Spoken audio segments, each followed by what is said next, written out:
Now, it certainly wasn't the first sighting or suspected big cat in the Bendigo and the Goldfields area. There'd been a couple of instances where goats or sheep had been killed, and various people in the community had said that they'd seen a tiger or a lion or some other sort of variety of big cat. But this is the one that's, I guess, they picked up and ran with it a bit. It's 1907, a Thursday in late January. Sisters Alheith and Trine Christensen are driving through the whipstick to the family farm at Kamarooka. Climbing a crest some 18 miles north of Bendigo, they see what they initially think to be a fox atop the hill. The animal appears to have no fear as it approaches their buggy. The women, terrified, rush home to the farm to tell their family of the animal, which they have determined to be no fox at all. 3 to 4 feet in length with a long tail, thick neck and head, like a cat about the nose, but more oblong. About 24 inches tall with a glossy brown body and lighter undercarriage, and walking in a sneaking attitude and gait. The sisters are convinced they have faced a panther. But are they credible witnesses? You're listening to the podcast Look History in the Eye, produced by Public Record Office Victoria, the archive of the State Government of Victoria, where over 100 kilometres of public records about Victoria's past are carefully preserved in climate-controlled vaults. We meet the people who dig into those boxes, look history in the eye, and bother to wonder why. I'm Tara Oldfield, the Communications Advisor at Public Record Office Victoria. Last year, my colleagues and I covered quite a few Melbourne stories for Look History in the Eye, from Coburg prison escapes to Melbourne monuments that never came to be. But what about the stories further afield? Those that captured the attention of Melburnians of the time. Teacher records, local council correspondence and inquests from across Victoria can be found in the State Archival Collection, with many Bendigo records available through the Bendigo Regional Archives Centre, located at the Bendigo Library. Such records, along with newspaper reports of the time, reveal the story of the Christensen sisters, their family, their work as teachers, and their strange experience with a mysterious creature known as the Kamarooka Panther. The story gripped Melbourne, with newspapers reporting every sighting of the roaming panther and the search parties scouring the scrub in the regions of Victoria. Desiree Pettit-Keating is the Bendigo Regional Archives Centre officer. She began researching the Kamarooka Panther in 2019, inspired by Dr. David Waldron's work on big cat folklore and panther sightings throughout Australia. So about halfway through 2019, the Bendigo Regional Archives Centre, or BRAC as we refer it to, celebrated 10 years in operation, and so we decided that probably warranted a bit of a party, and how else do archivists party except to get other archivists up to talk to people. So we had the wonderful David Waldron, Dr. David Waldron from Federation University, and he came up and gave a talk titled Phantoms, Panthers and Mystery Airships, and it was about folklore on the Goldfields. And specifically, he spoke about the Tantaluna tiger, which was a suspected big cat over near Mount Gambier in 1893. And he spoke about that. And afterwards we thought, did we maybe have our own tiger? And yes, we did. We had the Kamarooka Panther. According to Waldron, reports of large cat-like predators emerged in Australia during early settlement in the 1830s. But it was the Tantaluna tiger that spurred Australia's largest big cat panic. The story of the tiger in Tantaluna, South Australia, originated in the 1880s and continued to gain steam well into the 1890s and beyond, with sightings of an enormous tiger-like black and yellow beast, cat tracks and livestock deaths. In 1895, 2 men shot and killed an animal they claimed to be the Tantaluna tiger. Some weren't convinced, and big cat sightings have continued ever since. And so, from the Tantaluna tiger, we fast forward 12 years and trek across to the Bendigo region of Victoria, where the Christensen sisters live with their family near Kamarooka. Kamarooka was a little township north of Bendigo. So if you travel north of Bendigo, you reach an area called Huntley, and if you veer off to your your right, you head towards Echuca and Elmore, and if you head straight north and continue on, you'll reach Kamarooka. The two sisters, there was 7 siblings. Alheith was the eldest daughter and Trine was the youngest daughter, and then there were 2 younger brothers after them. They lived in a district that's called Drumartin, which is a little bit northeast of Kamarooka, and they were travelling down to Bendigo with a horse and carriage, and they were teachers. They were both teachers. 5 of the 7 siblings actually ended up being training as teachers, and we see from the inspector's reports that they were, the descriptions that the inspector gives of the sisters in their teaching practice, they use words like, rigorous, careful, painstaking, thoughtful, intelligent, careful and hardworking. Their students were getting really good results, even in the smaller schools. They were sweeping scholar prize lists, so they were clearly very, very good at what they did. They were the children of Tobias and Maria Christensen, who'd come out from Denmark, and there's quite a few Danish and Scandinavian families that settled in the district at that time. And so they lived on 115 acres at Drumartin, and they were heading into Bendigo, obviously being the nearest larger centre to Kamarooka. We see in an inquest when the girl's father died, Alheith was 17 at the time. She actually found her father, and you can see from her deposition in the inquest that she's very observant, she's very articulate. In 1907, the sisters were aged 23 and 29. That year, the eldest, Alheith, was promoted from the Pathos State School to the Rochester State School after just 1 term. Described as a teacher with few equals, with her scholars sweeping prize lists at all competitions where they were virtually unbeaten. Such was the regard for her ability in tuition that the Pathos School community put on a farewell social where they presented her with several gifts, including a dagger brooch set with pears and rubies. In January, the sisters were driving from the Whipstick to Bendigo with their horse.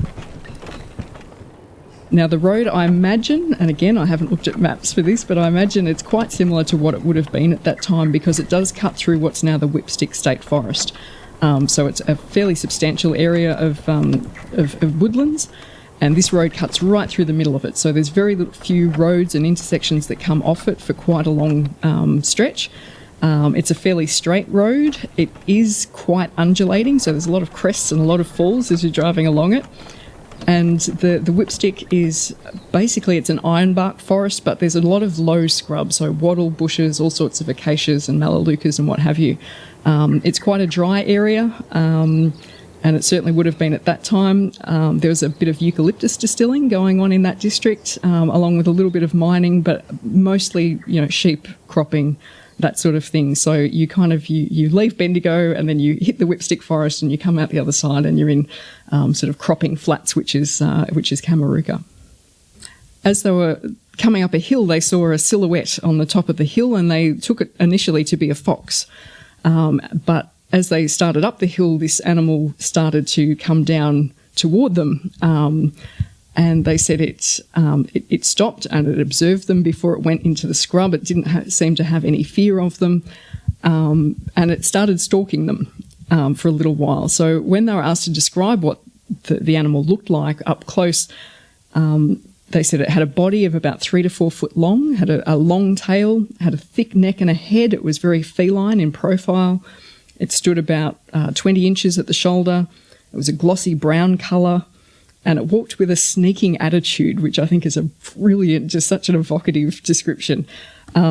So they kept going. They hurried on, as I guess you would in that situation. And coming back, they actually didn't go by this very direct road back to Bendigo. They'd been sort of so shaken by the experience that they went the long way round, and it was really quite a long way round. So, it obviously really impacted on them.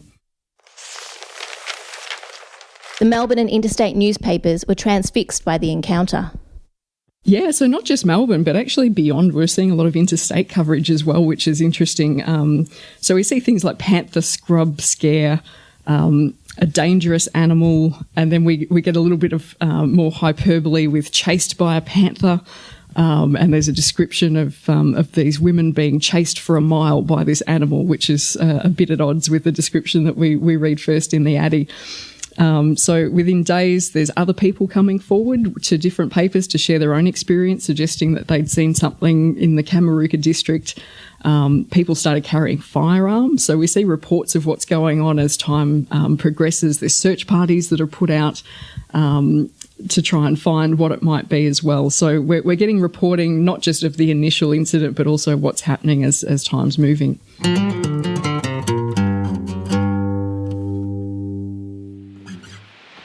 Wild beasts at large. Something like a mild scare has been caused here through reports of a panther being seen on the whipstick. And most of those who have the occasion to travel through the scrub to Bendigo say they will carry firearms in their vehicles. The panther, or tiger, which is said to be at large in the whipstick scrub, seems to be getting more daring. Theories about the origins of the Kamarooka Panther abounded. Could it be connected to the Tantanoola tiger of South Australia? Or an escapee from a menagerie? Or just some feral dog or cat? Or maybe something altogether mystical, unexplainable, as yet undiscovered. The main theory seemed to be it was a big dog of a strange variety, and that's a quote from one of the reports. There's a number of mentions that there was a circus and a menagerie that had come through 12 months earlier and that they camped in the district, and it was quite possibly, an escapee from their collection. Some claimed it was too big to be a panther, others that claimed that they'd seen it. They said it was shaped and marked more like a tiger. Again, we had that report from Sydney on the same day as the panther report about lions escaping from a circus in Sydney. And we do see that happening quite, not regularly, but certainly not irregularly, that there would be animals with travelling circuses and menageries that would escape from those places. One paper suggested that despite the initial sightings from 1895 of the Tantanoola tiger, that it was actually the same tiger that had travelled up from Mount Gambier to Kamarooka. And there was an orchardist at Epsom, which is a bit closer into Bendigo, who claimed that he had a dog that was big and peculiarly marked, and that it had broken its chain a couple of weeks earlier, and he thought that might have been what was causing the sightings.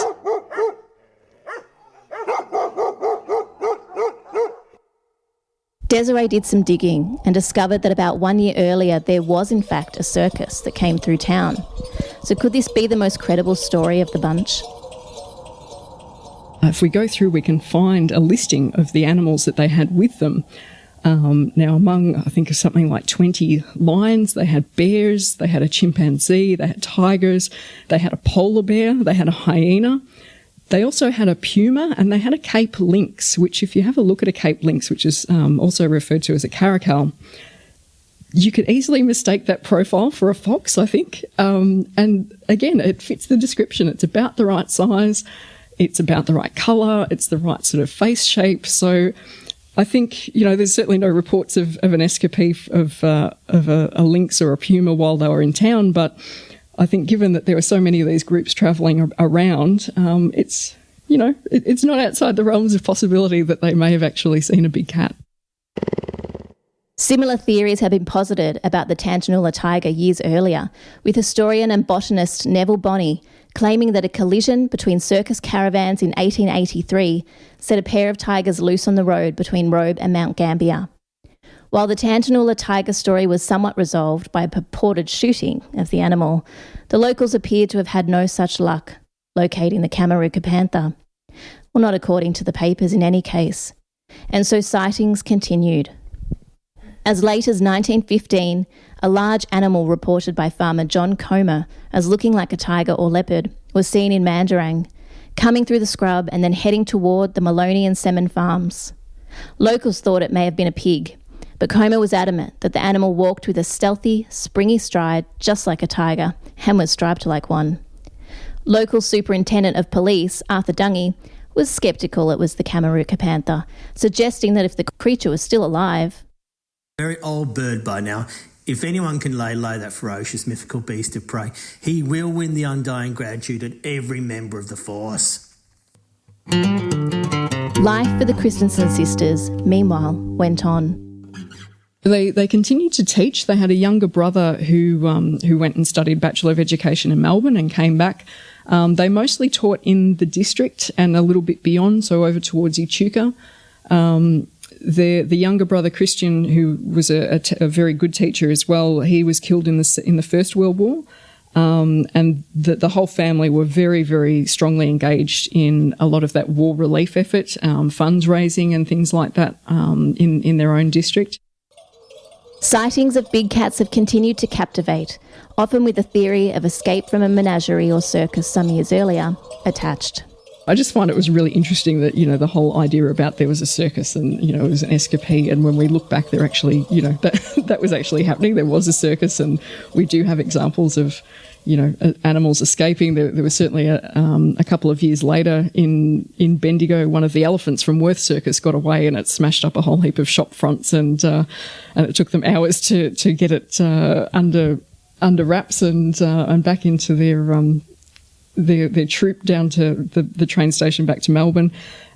This particular circus, the same year that they were in Bendigo, once they reached Castlemaine, they had a baboon escape. So I find it really interesting that these theories that people are coming up with, when we look at the evidence, there's actually something that suggests, maybe, there is something to this after all. Yeah, I don't know. I don't think it's... I think if someone today said, we saw a wild cat, then you'd be fairly incredulous. But I think at this time with, all of these reports, and as I say, this is happening in London, it's happening in New York, it's happening in Sydney, it's happening in Castlemaine. So these are things that are actually happening. So I think at this particular time, there might be a little bit of truth to it, perhaps. It's a nice idea anyway. Thank you to Desiree Pettit-Keating for sharing this story from the Bendigo Regional Archives that so enraptured Melburnians of the time. For those interested in exploring this topic further, we recommend Dr. David Waldron's book with Simon Townsend, Snarls from the Tea Tree, Australian Big Cat Folklore. A big thanks to David for inspiring Desiree's research and for sending me through some of his own research for this episode. Learn more about the records featured in this story by heading to our episode page at prov.vic.gov.au.